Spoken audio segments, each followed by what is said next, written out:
লক্ষ্মীপুরে তীব্র শীতে বিপর্যস্ত জনজীবন, বেড়েছে ডায়রিয়া ও নিউমোনিয়া সহ ঠান্ডাজনিত রোগের প্রকোপ। এদের মধ্যে শিশুর সংখ্যায় বেশি, রয়েছেন বৃদ্ধরাও। জেলা সদর হাসপাতাল সূত্রে জানা যায়, লক্ষ্মীপুর সদর হাসপাতাল 100 শয্যা বিশিষ্ট। এই হাসপাতালে প্রতিদিনই ডায়রিয়া ও নিউমোনিয়ায় আক্রান্ত হয়ে ভর্তি হচ্ছেন রোগীরা। গড়ে 40-50 জন শিশু হাসপাতালে ভর্তি হচ্ছে। গত 10 দিনে শুধু এই হাসপাতালে ঠান্ডাজনিত চিকিৎসা নিয়েছেন প্রায় 1,500-এর বেশি রোগী। গড়ে প্রতিদিন 80 থেকে 100 জন শিশু হাসপাতালে ভর্তি হয়ে চিকিৎসা নিচ্ছে। কিন্তু হাসপাতালের শিশু ওয়ার্ডে বেড রয়েছে 15টি, যেখানে প্রতি বেডে এক শিশু চিকিৎসা নেওয়ার কথা থাকলেও সেখানে প্রতি বেডে চিকিৎসা নিচ্ছে 3 থেকে 4 জন শিশু। লক্ষ্মীপুর জেলা সদর হাসপাতালে বর্তমানে 228 জন রোগী ভর্তি আছে। এর মধ্যে শিশু ওয়ার্ডে রোগীর সংখ্যা সবচেয়ে বেশি। শিশু ওয়ার্ডে প্রায় 80 জন রোগী ভর্তি আছে। তো যেহেতু এখন বর্তমানে শীতকাল চলছে, শিশুদের বিভিন্ন ধরনের সমস্যা দেখা দিচ্ছে। জ্বর, সর্দি, কাশি, পাতলা পায়খানা, এই সমস্যাগুলো নিয়ে শিশুরা হাসপাতালে ভর্তি হচ্ছে। তো আমি চিকিৎসক হিসেবে আমার মাদের কাছে উপদেশ হলো, শিশুদেরকে শীতের মধ্যে যতদূর সম্ভব বাইরে ঠান্ডায় না বের করানো উচিত হবে, এবং যদি বের করা হয় তাহলে অবশ্যই যাতে পর্যাপ্ত পরিমাণে শীতের গরম কাপড় পরে শিশুদের বের করানো উচিত। আর বিশেষ করে আমাদের সদর হাসপাতালে যেহেতু 100 শয্যা বিশিষ্ট হাসপাতাল, এখানে রুগী প্রায়শই 300-350 রুগী ভর্তি থাকে। বর্তমানে শীতকাল থাকায় কিছুটা রুগীর চাপ কম। তো আমাদের আমাদের জনবলেরও কিছু সংকট আছে। তারপরেও আমরা চিকিৎসক, নার্স এবং অন্যান্য সেবা কর্মীরা আপ্রাণ চেষ্টা করে যাচ্ছি রোগীদেরকে সেবা দেওয়ার জন্য।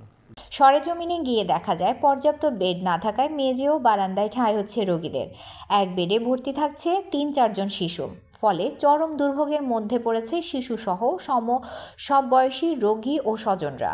জেলার সকল উপজেলা স্বাস্থ্য কমপ্লেক্সগুলোতেও একই অবস্থা দেখা যায়। এছাড়া মেডিসিন, সার্জারি ও গাইনি সহ প্রতিটি ওয়ার্ডেরও একই চিত্র। বাচ্চারা মোটামুটি দিনের বেলা ভালো থাকে, রাতে কান্না করে বেশি। বাচ্চার ঠান্ডা, ওই কারণে আসছি আর কি, ডাক্তার দেখানোর জন্য। প্রচুর ঠান্ডা, সর্দি, কাশি, এগুলো আর কি। তো শীত পড়তেছে, ঠান্ডার কারণে পায়ের সমস্যা, এখানে ডাক্তার দেখাইতে আসছে। শীত অনেক পড়তেছে, শীতের কারণে বাচ্চাদের ঠান্ডা, সর্দি, কাশি সব কিছু বেড়ে গেছে। এখানে প্রচণ্ড বাচ্চাদের এই অবস্থা।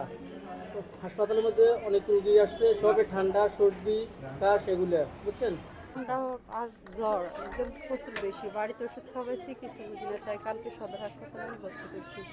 আমরা প্রায় অনেক মানুষ আছি। কালকে রাত্রে তো আরও মানুষ ছিল, তারা মনে হয় আপনার চিকিৎসা নিয়ে চলে গেছে। বেড নাই তো, থাকতে অসুবিধা হয়, এই কারণে এই মানুষ রাত্রে ভর্তি অসুবিধা হয়, কিন্তু রুগী বেশি, বেড কম, এই জন্য। বেড তো ধরেন বেড আছে অনেকগুলা, মানুষও আছে অনেকগুলা রোগী, তাই আমরা নিচে থাকতে হচ্ছে আর কি।